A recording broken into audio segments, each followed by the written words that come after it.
председателе, почитувани колеги пратеници, почитуван заменик министер.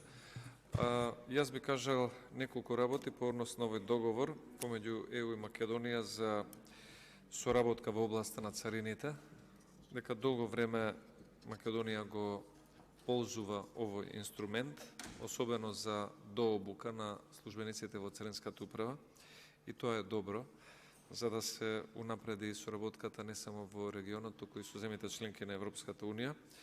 Но би сакал и да ја искористам оваа прилика да апелирам дека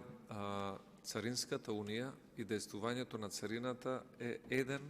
од клучните фактори кои што придонесуваат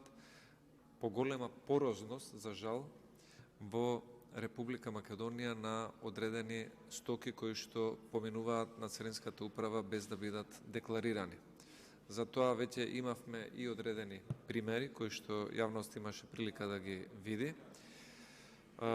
со некакви, би рекол, сомнителни пратки, ако се сеќавате оној случајот со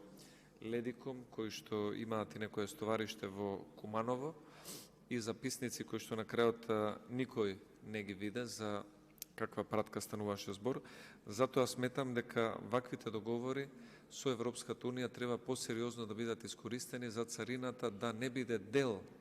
од оние кои што се обидуваат да организираат криминал во државата или да го оштетат државниот буџет со тоа што внесуваат стока без истата да ја царинат, а тоа е на штета на државниот буџет и со тоа и на граѓаните на Македонија. Затоа сметам дека Царинската управа досега не вложува доволни напори за да ја зголеми и подобри својата репутација во Македонија, а со тоа да ја подобри и репутацијата во рамките на регионот и кај партнерите во ЕУ. Се надевам дека користењето на овој договор со Европската Унија ќе значи подобрување на перформансите на Царинската управа. Благодарам.